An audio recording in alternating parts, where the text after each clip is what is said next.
And welcome to Mental Health Moments. We're happy to have you along with us. If you are new to the channel, we welcome you. If you're a regular, we're glad to have you once again. All of the topics that we deal with we think are important, but this is one that we think is going to go a long way to explaining the fundamental reason why we began this channel in the first place tonight. We want to talk for a little bit about ending the stigma of mental health and mental health issues.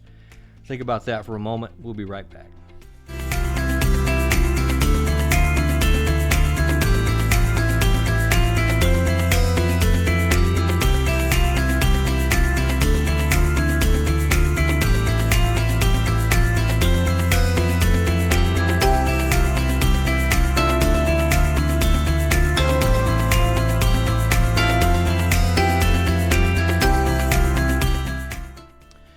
And welcome back. Since we started this channel, everywhere I go, I have conversations with people about the content that we offer and people making comments about the subjects that we bring up and people saying thank you for talking about it. When that started happening after we began this, I really didn't understand why, but as time has gone on, it's become more clear to me that as much as we would like to say that there is still a stigma that is attached to mental health and mental health issues. Thankfully, we are seeing some tremendous progress in that area, but there is still an overall stigma attached to being able to open up and having an open and honest discussion about our challenges or struggles. And many people sometimes say that an admission that I'm working on something, sometimes it is an admission of weakness, and that's one of my first thoughts. I wanted to deal with that.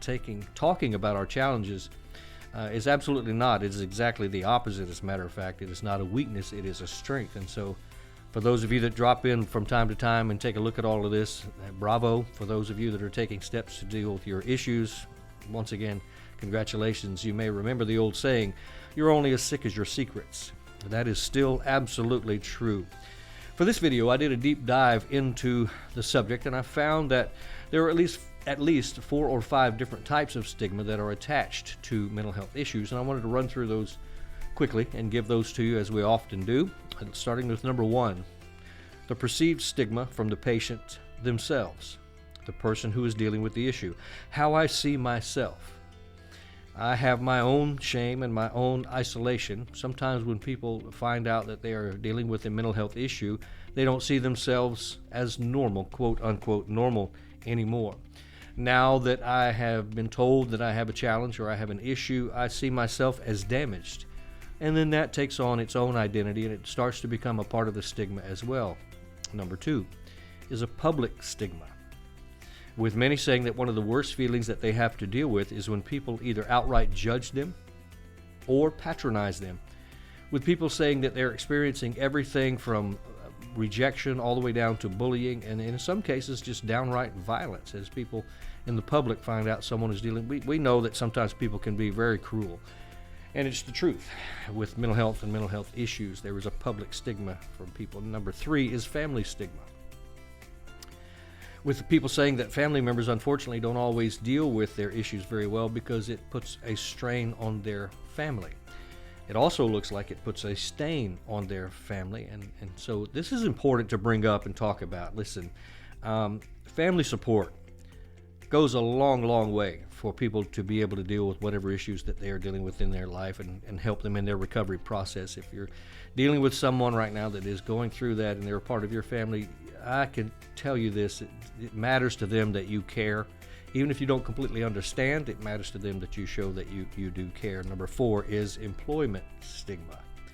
That is a pretty large one, with both employers and employees not being able to understand or support someone who is dealing with the mental health issues, primarily because they just don't understand.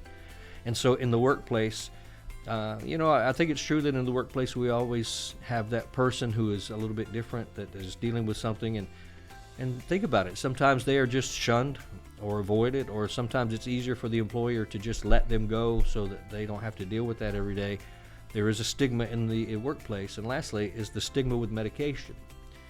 Very often people with mental health disorders don't want to take the medication because they're scared that it is going to change them, that it is going to make them a totally different person in their way and in a negative way, and many times they feel like they just don't need it, so they stop taking it. There seriously needs to be a lot more education on proper medication.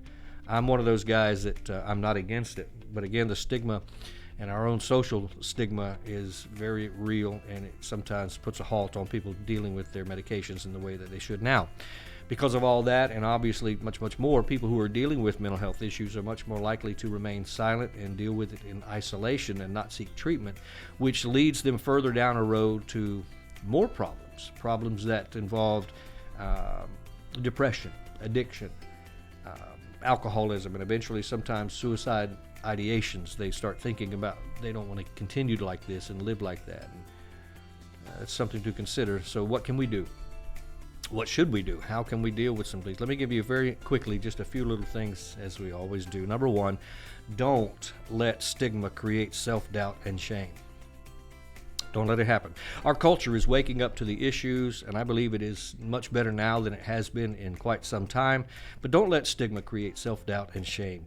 It's not what that's about. Number two, don't identify yourself with your illness. That's important. You are not an illness. You are not a disease, so instead of saying I'm bipolar, you can say I have a bipolar disorder. Instead of calling yourself a schizophrenic, you can say I have problems and struggles with schizophrenia. Some would disagree with me on that, but I think that's a valid point. Don't identify yourself with your illness. Number three, don't isolate yourself. Don't do it. If you have a mental illness, you may be reluctant to tell anyone about it because of their responses, but your family, friends, clergy members in your community can offer you support if they know what it is that you are dealing with. And so sometimes it's important for us to push through our own feelings and reach out to people who you trust for compassion and support and understanding that you definitely need when you're dealing with something like this. Number four, get treatment.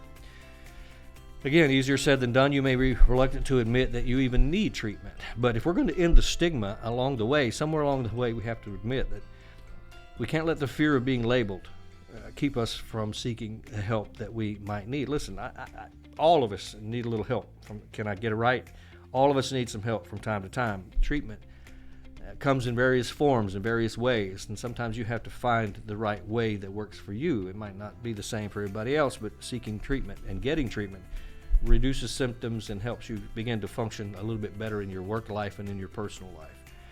And lastly, number five, take this next bold step. Speak out against stigma. We need more of that. Consider expressing your opinions. Everyone else is. So why not you? If you're passionate about it, let people know. You have a Facebook channel, say something. Put it on the internet. Talk to the editor of your local newspaper. Maybe you can write a column. I don't know. It might help instill courage in others. Make a comment on a blog or make a comment in a place like this to say, here's how I'm feeling, here's what I'm doing. So what about you? This is landing the plane for tonight. I know a lot of content in a very short period of time. What about you? Do you deal with it? Do you have challenges with mental health issues? Is there a stigma? Do you think stigma is real? Are there other steps that we could take to end the stigma? Do you have some comments or suggestions? Please, if you don't mind, put them right down there in the comments. We would love to hear them. Lately, we've been getting a lot of comments, and they are fantastic, so thank you. This time together tonight, I hope has been productive for you, helping to end the stigma. If you see that it's important, if you're not a subscriber, click the share button, click the like button, become a subscriber, tell somebody about it, let them know.